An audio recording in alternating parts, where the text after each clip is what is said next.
This podcast was made possible by Thrive AP, a transition to practice solution for PAs, NPs, and the facilities that employ them. Thrive AP's educational curriculums accelerate skill application of advanced practice providers, improving outcomes, retention, and career satisfaction. Thank you to Thrive AP for partnering with our show. Hi, everyone. Welcome to White Coats of the Round Table. My name is Mike Asback, and I'm here, as always, with John McDonald. What's We up? are, hi, John. What's up? We are a healthcare podcast that discusses career development, non-clinical career paths, and how to combat burnout. John, how are you? I think I said the last time we recorded in the morning because this is a normal thing for us. I am still technically waking up. I haven't had all my coffee like you did yet, though. I think every podcast that we record now will have an obligatory comment from John because, as we can see, John is not the morning person. John, I No. appreciate you doing these early mornings because I am the morning person. I've actually been up since 5. I got up nice and early to get work done. So I'm halfway through my morning, but I appreciate you soldiering on so that we could get this done early. Anything for the podcast and you, Mike. Aw. So today we're doing an off script. And for people that may be new, as we continue to gain new listeners, we have a couple different formats for the show. And we like to do what we call off script episodes that are unedited, more relaxed, more of a hangout. And the idea behind that is with off script, we take one discussion question and then just kind of play with it and see what our thoughts are. Hopefully, John and I end up on different sides of it and it can actually elicit good discussion. But, John, what do you want to talk about today for our off script episode? I think it's an interesting topic, especially because of the movement that people are seeing to different healthcare spaces. We're going to talk today about whether you should be looking for a job while you're still employed or not. Should you be actively searching for a new career position, whether you're employed fully or not, Mike? What do you think? What's your gut reaction to this? So just to give some background, I proposed this topic, and the reason for it, I want to give a shout out to my brother. My brother is a huge proponent that no matter how happy you are in your current role, you should always be looking, always be searching for a new job. And the idea behind it is even if you're happy in your new role, you may never know what you miss, and that dream job may be out there, and you may miss that opportunity if you're not actively looking. And B, continually applying, looking at what's out there allows you to make sure that at your current role, you're, compensated appropriately, you're at market value. And I think there is a lot of validity to this because there's research that shows that to maximize career earnings, ideally you want to be moving from job to job every couple of years. And I think in other industries that's accepted, but in healthcare it gets a little bit dicey because healthcare is still a field where being in a job for a longer period of time probably lends to more expertise in your clinical role. So from a clinical perspective, if I was interviewing a candidate and every 2 years they were switching jobs or switching specialties, if they're, a PA or an NP, that would be a major red flag. So that would not be something that I would look at as an asset or a positive. And also from that perspective, I think someone that's switching jobs every 2 years in healthcare may not be maximizing their earnings because if you're going to a new job, presumably you're, as a provider that's able to generate income through billing, I'm going to become more efficient in my billing as I establish my patient cases, as I have, more familiarity with the system that I'm working in. So my value for the organization is going to grow with time, as opposed to, being a new hire somewhere else where you may not necessarily be. All right, hold on. So what are your thoughts on this topic? I have a disclaimer because when you first brought this topic up, my concern for this topic is a lot of people listening to this may think that we shouldn't be discussing something like this because we're both fully employed. And what do you do in this situation? So I'm going to come at this from a different angle. I think that anybody who is in career coaching or having a normal coffee shop conversation is going to say yes. You should be looking. You should see what's out there. You shouldn't stay siloed. And anybody who is fully employed and worried about their employer catching up to this conversation would say, if you're happy where you're at, just status quo, baby. So I would actually say that it would behoove anybody to look into the market, even if it was just for what you had said, to see what your market value is. But we talk about siloing in healthcare all the time, Mike. So um, we should not stay in that same thought pattern. We shouldn't stay in a position where we're not challenged. We shouldn't stay in a position where you feel like you can just coast the rest of your life. Now, we know that there's those people who they're okay just being where they are. They feel like I'm a worker bee and I'm okay being a worker bee. But for those who are looking elsewhere, I think it would be wise for us to check out the marketplace, see what's fun out there, see what's exciting, see what is thrilling to you. Because my personal belief is that if you're not excited about your work, passionate, thrilled in some sort of way, uh, you're not going to be doing your best work. So I think we should be Mm. looking.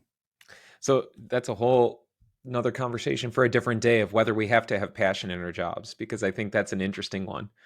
And that's, anyways, I don't want to get distracted, but let's stay on the topic at hand.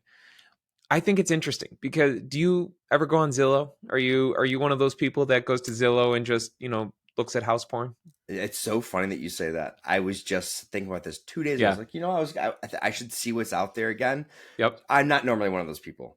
Okay, I am. Okay, So I am not actively hunting for a home. And yet I love going on Zillow just because I'm always intrigued of what's on the market, what's there, not only in my own town, but I have saved searches for, mountain log homes in of various course. areas. And I always just like watching and looking. And maybe eventually that does lead to, oh my gosh, this home is perfect, and we move. But at the same time, it's more just intrigue or more seeing what's out there. It also is fun to see where our house would line up on the market as, housing prices have exploded. And I think it's a very similar thing here where you can kind of be Zillow curious, where you're on Zillow not because you're actively house hunting, but rather you're just kind of keeping a finger on the pulse of the housing market, not only to gauge where your house is in terms of value, but then also what's out there. If there's anything that is just such a good deal you can't pass up. Hmm. I think it's similar here where the cost of having maybe search parameters set up on indeed.com or on LinkedIn to just say, okay, anytime, from my perspective, anytime a psychiatric PA job comes that has this salary parameter or this requirement, I get an alert. Yep. I don't think there's a whole lot of commitment or effort that goes into that. But I think if you take it more extreme, if you are constantly job hunting and constantly putting in CVs, putting in cover letters. We talked in the last few episodes of how much intentionality and individualism, ugh, I can't talk, how much we need to specify a cover letter to a specific job.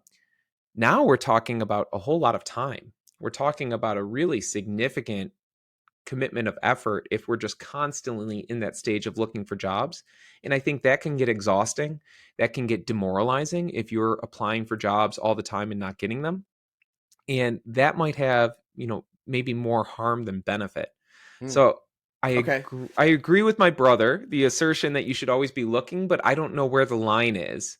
For me, Okay. I don't put in, resumes or CVs for clinical roles, and that's in part because I'm very satisfied with my clinical role, but I don't even look. So maybe I should be, but it's not something I want to invest my most limited resource, which is my time. So you brought up a point that intrigues me, and I'm going to call it passive and active seeking. So when we're actively seeking for a job, that might be due to dissatisfaction. It might be due to a new certification that opens up new opportunities. Name the idea of why you might be actively looking for a job. But passively looking for a job might just be the alerts that you're talking about. And I think this is a great delineation because when we first brought up this conversation, I initially imagined somebody actively pursuing, trying, pushing the network, sending out emails, text messages. Uh, but when you put it into the perspective of the Zillow or the LinkedIn alerts, I think that's wise for anybody. Putting in an interest in LinkedIn and signing up for that alert, maybe it's consulting because you don't know what consulting necessarily means for you. You put that consulting alert in and you constantly are getting these emails mentioning what's out there. You can see the vast breadth of what consulting could be. So you can look at it almost like research.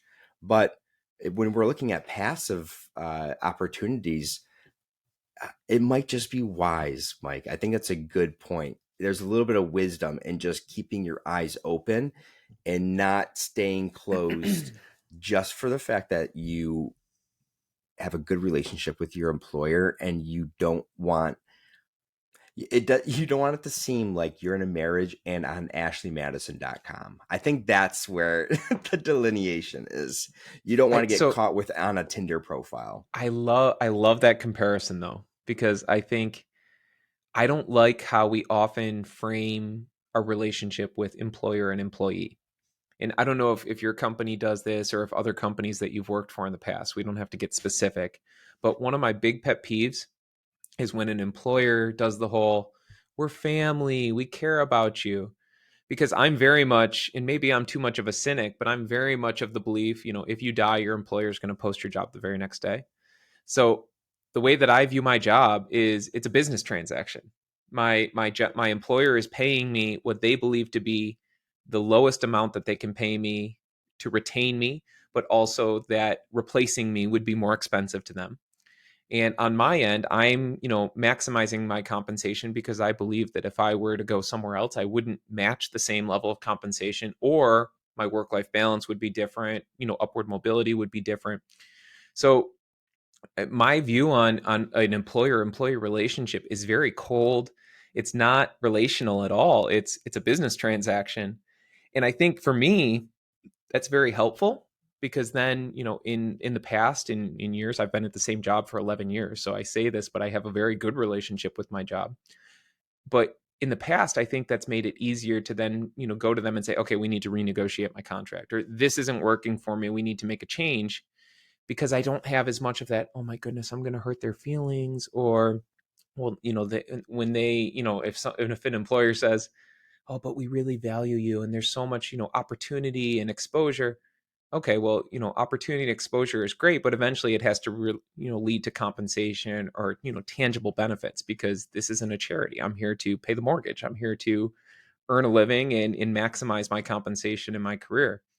So I agree with you.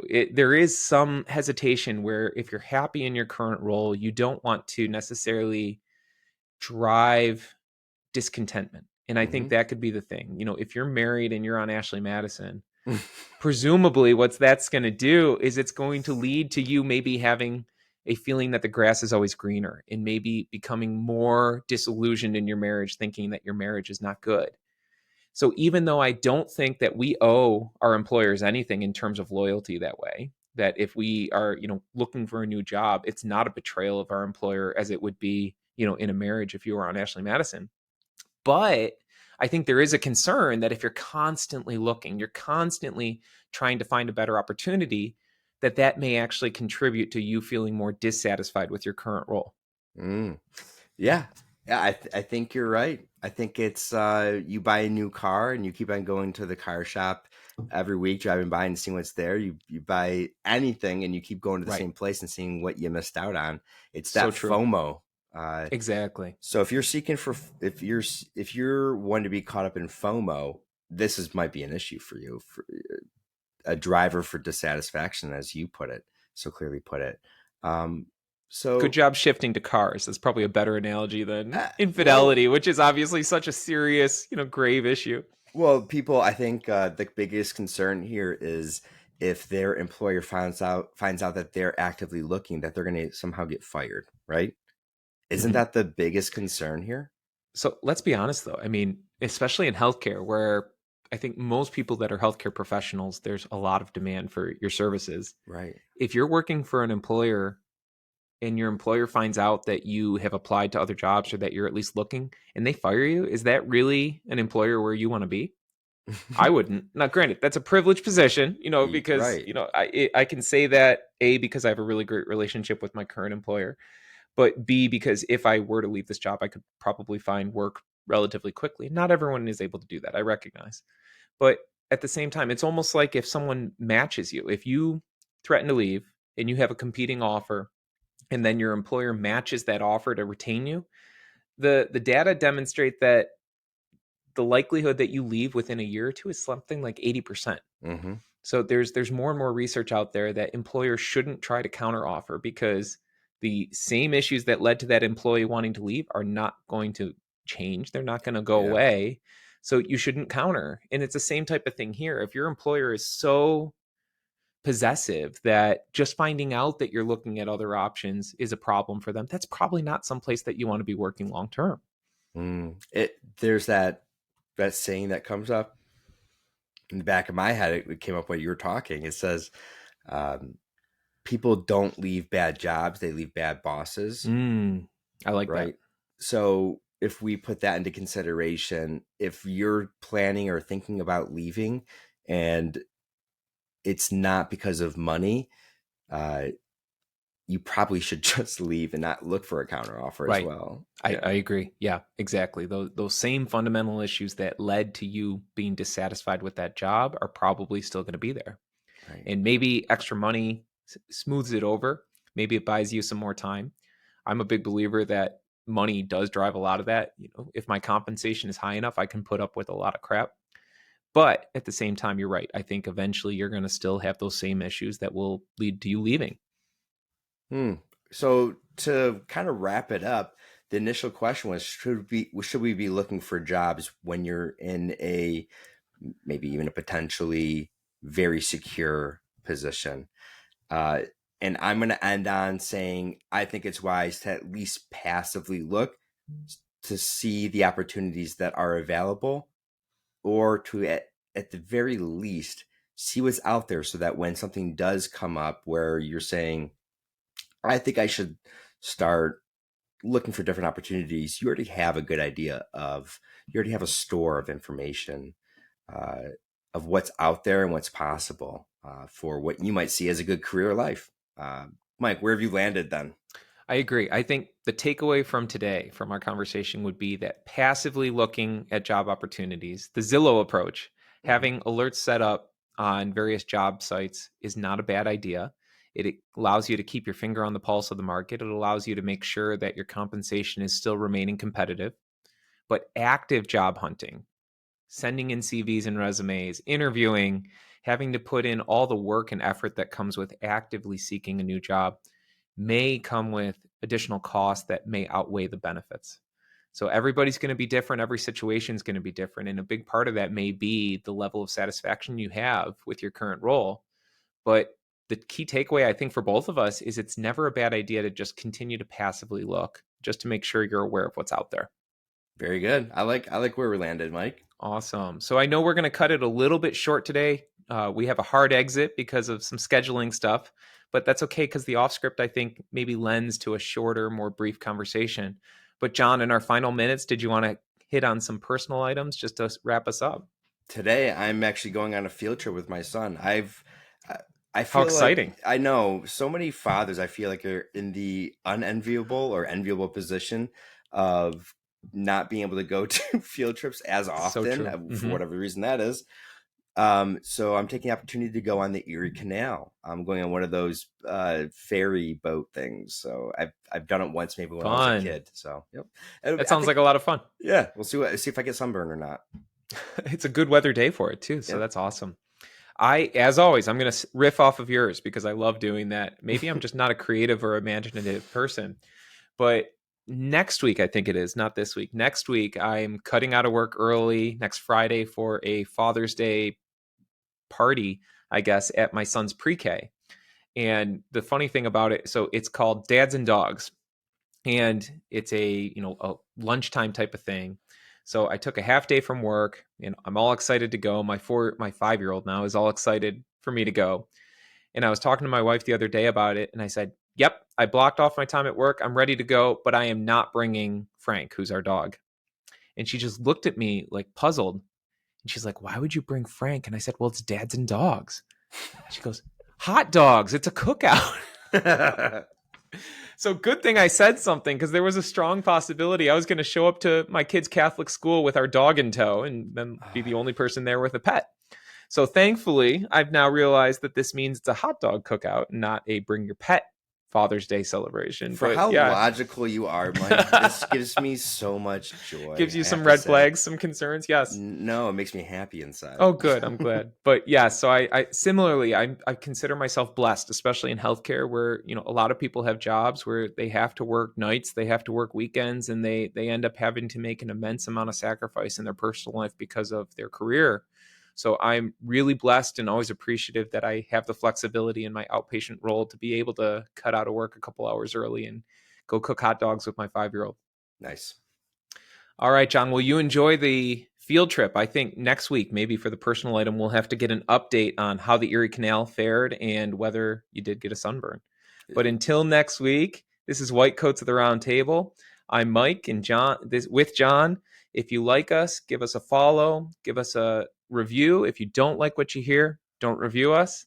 Until next week, have a great one, everyone.